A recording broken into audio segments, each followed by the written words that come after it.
Yo, Pt.4 guy here. What's going on YouTube? Welcome back to the channel. And today I'm bringing you 5 more do's and don'ts for home theater for noobs, for you weenies out there. So we're starting off right now with number 5, and that is do not skip the manual. Do not throw away the manual.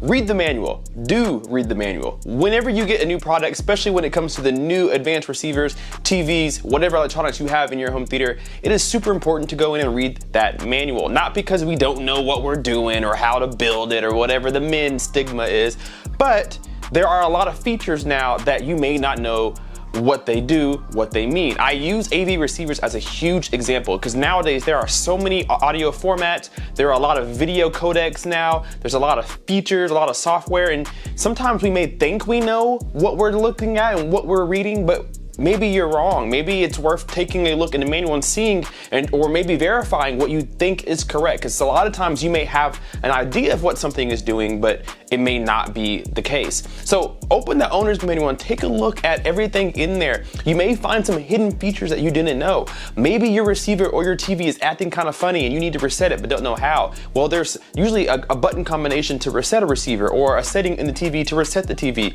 and you can find that information down below in your owner's manual. It's there for a reason. I know people like me, men usually, don't like to dig into the books. They like to mess up until they figure it out. But when it comes to electronics, it's always nice to go in and dig through the manual to get all your money's worth. The manual is going to tell you everything about that product so that you can get the best out of it. And even whenever it's acting kind of silly or things aren't working right, usually there's some troubleshooting that you can find in the manual as well. So don't skip the manual, open it up.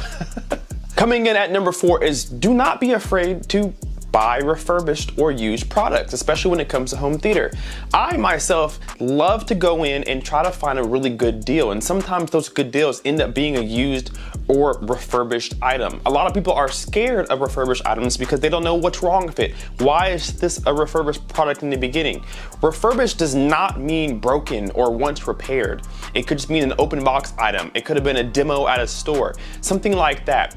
I found some really good deals that I've put in my home theater from side. People are afraid of like eBay and Craigslist, but if you know what to look for and what to watch out for, you can actually find yourself some really nice deals.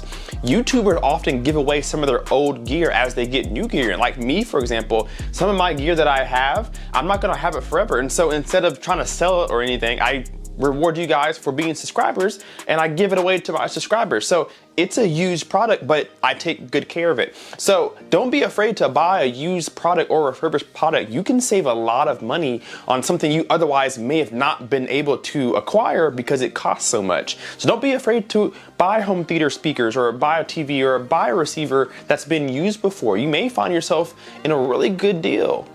Coming in at number 3, and I know you're guilty, and if you are guilty, leave me a comment, #guilty if you've done this before. Do not leave your TV on vivid mode or brightness mode or whatever you may have, cinematic mode. Do not leave your TV on that setting.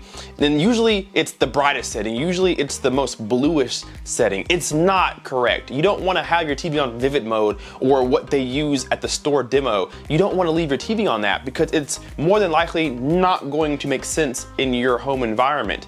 Vivid mode is what makes it pop. It's what draws you to that TV when you're in the store. It's what draws you to that TV when you have a wall of TVs. If your eyes go to that one first, it's probably because it's on the brightest setting with the colors cranked up, with the sharpness all the way up. It's just extra vivid. And so that's what the human brain goes to first, but you don't want that in your home. When you have a vivid TV, it tends to be a little blue, a little bit cool. And so you don't want that problem. You don't want skin tones looking bluish or anemic or pale.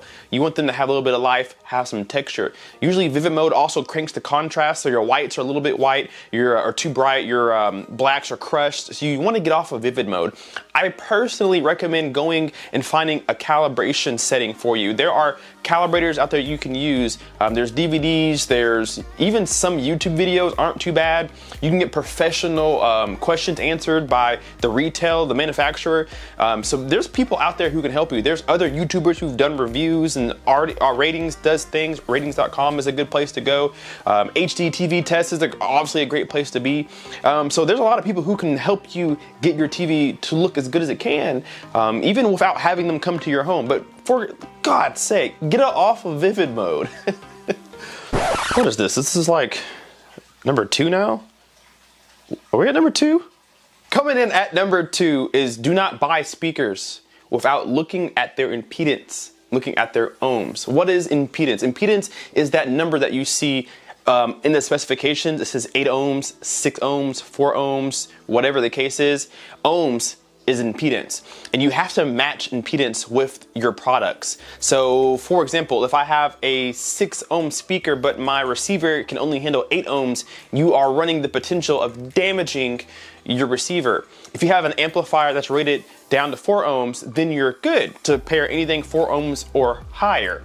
Anything lower than 4 ohms is dangerous. So I can't buy a 2 ohm speaker to pair with my 4 ohm amplifier because that amplifier will struggle to give it power potentially, and it could cause you issues down the road. So impedance is usually how power hungry that speaker is going to be. My Canton Ventos are rated between 4 ohms and 8 ohms, depending on how loud I'm playing, what content I'm playing, where they're placed in the room, and etc. My amplifier is rated down to 4 ohms as well. So if my speakers dip in that low impedance range, my amplifier can handle it. It can give that extra juice when the speakers need it. But if I have 4 ohm speakers with an 8 ohm amp, when my speakers dip to 4 ohms, it causes stress. It causes a lot of heat from the amplifier, and over time you could kill it. It could really shorten its lifespan. So make sure when you're buying your speakers, make sure you know that they pair nicely with your equipment. Make sure you check your ohm levels. A lot of receivers nowadays will do 8 ohms and 6 ohms usually. So most speakers fit within that bracket. But if you get power hungry speakers, or maybe speakers with a lot of drivers or large speakers, then you're gonna probably have a speaker that dips into the 4 ohms every now and then. And you wanna be careful with that because like I said, it could fry everything that you're using to power it, and you're gonna be mad. You're gonna be pissed. Coming in at numero uno. I didn't pass Spanish the first time in college. Actually got a D. You had to get a C, I think. Anyway, coming in at number 1 is do not sit too far or too close to the TV. This is a huge deal for 2 main reasons. The obvious reason is when you sit too close to the TV, you cause yourself eye strain. If you're constantly moving, your eyes are watering, you feel like you have to back up and blink a lot, you're sitting too close to the television. Not that it's too bright, you're just too close, maybe. So don't sit too close to the television. Don't sit too far from the TV either, because you make the TV seem smaller than it is.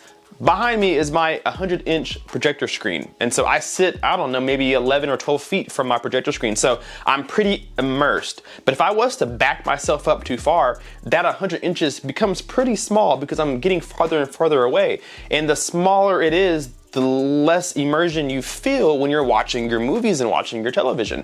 And then vice versa. If you're sitting too close to your 100-inch projector screen, then things become too big and you start to have to look across, and you also break the immersion of the screen. So there is a sweet spot. There's a rule of thumb for distance. I'm not gonna try to recite it because I don't remember. You gotta look it up. But you wanna sit a certain distance from the TV so that you keep the immersion, but you're not too close that you cause eye strain, and over time you deteriorate your vision.